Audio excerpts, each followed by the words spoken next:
Penn State, once again, looks pretty lethargic, slow, plays, I'd say, a C game or worse at best. They have a meh effort, but win 52-6. Nearly cover the spread.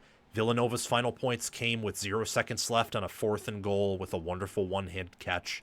Don't fault Penn State's 3rd or 4th string defense there. I love what I've been seeing at a Penn State defensively, on the offensive line, at tight end, and on special teams. Don't like what I'm seeing at a Drew Allar, though. It's probably the one concern if I have any. Drew Allar right now, guess what his QBR is? Don't worry. I'll pause for a few seconds so you can type it in the comments section. Or think about it. Before I resume, please like, share, subscribe, hit the notification bells, and comment your thoughts down below. I love your engagement. Don't just hit the notification bell for my main channel. Hit the bell for any team playlists attached to the video if interested. If your team is not there or you're not interested, please navigate to my home channel page. Check out the playlists tab. Your team will be there if it's a Power 4 team. And hit the notification bell so that you can get notified when I cover that specific team. If you want additional content, bonus content, sign up as a paid member of the channel with the appropriate tier. I also give priority reply to members. And check out our Discord server. It's free. You get to interact with me. I get to pop in there. And the Discord server will notify you when we go live or when I upload videos. Drew Allar's QBR is a 38.3. That is 111th nationally. 4 touchdowns, 1 pick, 137.3 passer rating. That isn't really all that bad. Same with the 64.8 completion percentage. But the QBR, and a lot of this is because the opponent's Penn State is playing is horrible. QBR is pretty mediocre. It's actually downright terrible. I'm saying mediocre because I think Allar's much better than this, and they're limiting the playbook and trying to give him chemistry and easy completions with his receivers to get him on the same point and save things for the Oregon game. But that could be a rationalization. It very well could be. I mean, Penn State, I think, is the number 1 team still. I had them as the number 1 team in the preseason, but if Allar is this off for the rest of the year and his QBR is this bad, they are not winning at all.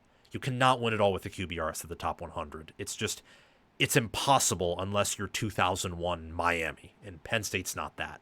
He did have an elite 2-minute drill, though. Zipped it to Pena. He had another great 2-minute drill against FIU. Seeing those were like under pressure before halftime when things are timed and he looks good, that I feel like that tells me they're limiting the playbook, and then when they want to give him confidence and either get him a deep ball for a touchdown or they need to, see him get down the field in the 2-minute drill, they're like, okay, yeah, you can actually do these. Like, here are the plays. And then he looks good. That is my logical reasoning for why I think Allar right now is playing poorly. Of course, there are some mechanical issues. So that one pick where he was baited by the Villanova defender was just straight up awful. That was a bad read. He is having some inaccuracy issues. He's also made some good throws, though, that his receivers just haven't caught. Whether, tight end. He had that amazing sideline pass to, I believe, Khalil Dinkins. Or maybe it wasn't Dinkins and it was, someone else. He had that amazing pass to the sidelines that was ruled an incompletion because he didn't reestablish himself in bounds. But that was the correct throw. It was a really good throw, just didn't get caught. Guy couldn't reestablish himself. I think that he's better than the advanced analytics suggest, but we'll have to see. He certainly has not played all that well so far. A point that I want to emphasize further is that Penn State's front is, whether front 6 or front 7, if they run a 4-3, it's a top 2 front. They now have 8 sacks and 29 TFLs so far. And unlike USC, who's given up some, 4-yard per carry games on the ground, Penn State really hasn't done that. Like, Penn State has done a good job of stopping the run, getting TFLs. They're currently 97. They're in the 97th percentile. So that's like really, really good in havoc rate defensively. That's what they had against Villanova. They were in the 80th percentile actually in expected points added per play. 80th. And that was with Allar playing that poorly. So that's another area where I think, again, they're keeping things simple in the passing game. They're keeping things simple in the ground game too. The difference is, I think, without good scheme, I think Penn State's offense through the air is truly limited. Drew Allar as a college quarterback is probably never going to be the nation's best.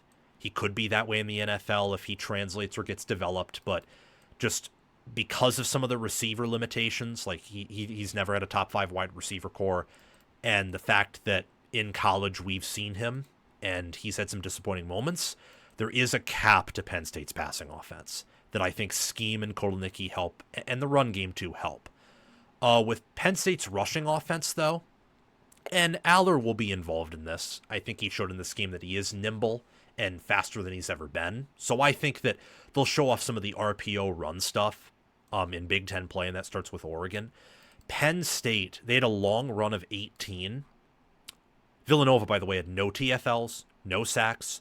Penn State had a long run of 18 and averaged 6.2 yards per carry. That rushing offense has no ceiling at all. They've looked better every week, irrespective of opponent. I think that this rushing attack is the best in America. And I think that once they open the playbook and once they play Oregon and as they get more comfortable, I think you will see that. I love what they can provide there. This was their best performance yet on the ground. I think if they involve Allar in their rushing attack more, and when they open up the playbook, I think it'll get even better. So I'm ultimately optimistic with Penn State.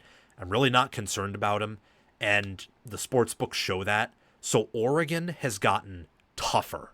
The sports books think Oregon is much better than they were in the preseason. That's why their odds are peaking. They're now tied with Penn State in title odds, only I think plus 10 away from Penn State in Big Ten title odds. Penn State's odds haven't moved down at all. Ohio State's have, or moved down a little bit for the Big Ten, not for the Natty. Oregon's have moved up. Penn State's have stayed steady in national title and Big Ten title odds. I think that the books view Penn State the same as they did in the preseason. I do as well. I'm higher on Penn State than the books are, but I could be wrong. I think that they're prepared. I think they know what they have. I think they're confident. I think they don't want to give Oregon anything to look at because with the new receivers and with Jim Knowles' defense, there will be some new things, obviously. And it's also at home in the whiteout. So there'll be a different game plan than what Penn State had when they played in Indy. Different environment. I think Penn State's prepared. I think they know what they have. I think they are going to have a really good, inspired effort and coming out party against Oregon. What'll decide that game is whether or not Oregon can match Penn State and whether Penn State's rust is artificial, as I kind of think it is, or if there is some legitimacy to it. Thank you so much for watching College Football with Sam. Remember to like, share, subscribe, hit the notification bells, and comment your thoughts down below. Again, for the notification bells, don't just hit the bell for my main channel, hit it for any team playlists attached, or if you're not interested in those teams, navigate to my channel homepage, to the playlists tab. There will be a playlist for your favorite team if it's a Power 4 team. Hit the notification bell for that playlist so you can get notified when I mention them or talk about the conference broadly that they reside in. If you want bonus content, sign up as a paid member. And our Discord server is totally free. You get to interact with me and several other diehard football fans in there. So do those things. Most of them are free. And if you want to go the extra mile, there's always the Patreon page and YouTube memberships.